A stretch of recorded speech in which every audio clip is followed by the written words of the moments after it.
Racism is a learned affliction, and anything that can be learned can be unlearned. This is the N-word.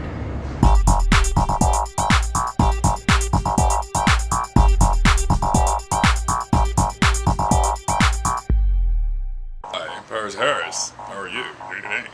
And we are auditioning different types of models.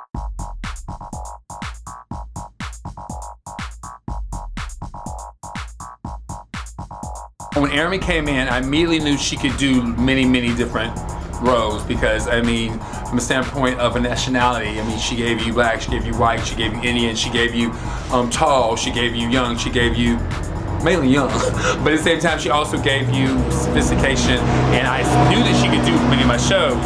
And then so happens that I'm doing a show where I'm looking for spoken word artists as well as models, and who knew she was a spoken word artist, and she blessed my mind, body, and soul. That was insane. I didn't even see it coming, and I just love how when I ask go up to an actor or a model or anyone and say, you know, can you, and they're like, no, you don't. They're like, you know, because when I mentioned spoken word, I was like, wait a minute.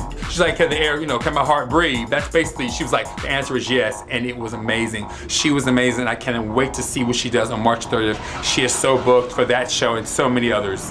We're a spoken word person. I'm so kidding you for one of my fashion shows. You may be working out the runway as well as spoken word. Yes, no, it's so. I will do it. I will do it. Okay, it's so because yeah, I'm totally looking for spoken word artists as well, and you're about to do it. So let me. Okay. Yes. Okay. This is called the N-word. Yes. Racism is a learned affliction, and anything that can be learned can be unlearned. This is the N-word. Passed down from generation to generation, a word used with a negative connotation, an N-word linked to one race, an N-word used to disgrace a black man's face. And yet, thrown around carelessly, this word is commonly used in all black society. Colloquial term used as a sense of brotherhood, and yet the history of the word ages back to slavery when our forefathers were chained to a plank of wood. Fighting hand in hand, Martin Luther King and Malcolm X from this depression. But now that we live his dream, the oppressed are now responsible for our own oppression. Oppression in the form of weighing each other down. Down in the hood, the slums, the ghetto. More concerned with our hair and stilettos. A race to the bottom and we're coming in first. The fountain of knowledge is so near, yet we lack a thirst. We're all guilty of it. The word is common tongue, the same tongue used to sing the slave song sung in our history, but now it's the present, and you only live once, so you better start living. Education and occupation are necessities because the recession ain't forgiven. Taken from our country to this new land, however together we do not stand. A so-called melting pot, but the substances are vinegar and oil. However, once we arrived, our opportunity we didn't spoil. From slavery and chains, we rose up from the south. We now roar as a lion when we used to be a mouse. We have taken control of the once racist government that held us back. Funny how at one point we weren't people and now America's president is black. We should not associate ourselves with niggas that pull triggers and drug dealers that sell weed to get that Skrilla.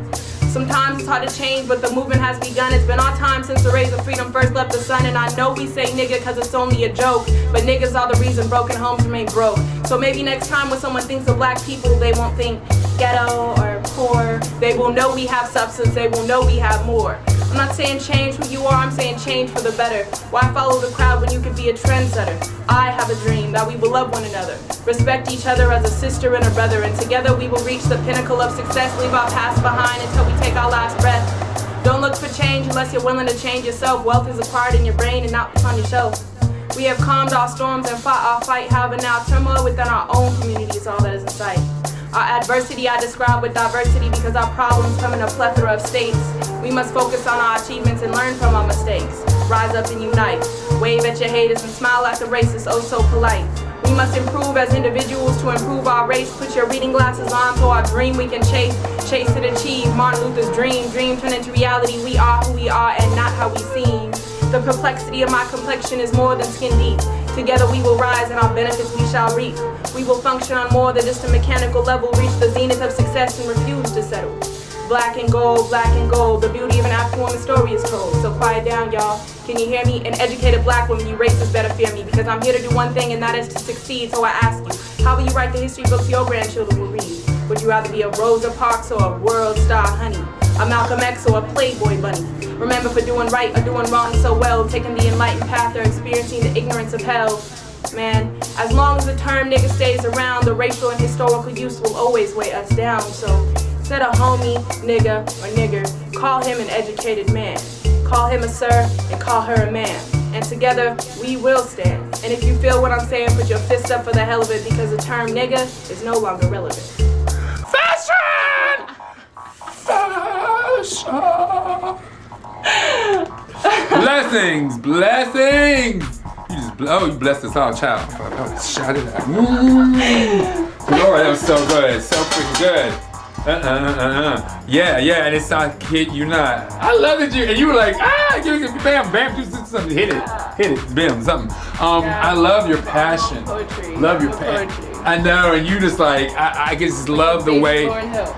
Yeah, what'd you say? I'm a baby Lauryn Hill. I know, that's right. Yeah, and I love how you was like, oh my gosh, I'm so here, I'm so there. Oh my God, you don't even know what you just said. And I kid you not, I have a fashion show March 30th where we're looking for spoken word artists as well as models. And like I said, I'll just do my little runway and then hit that. Exactly.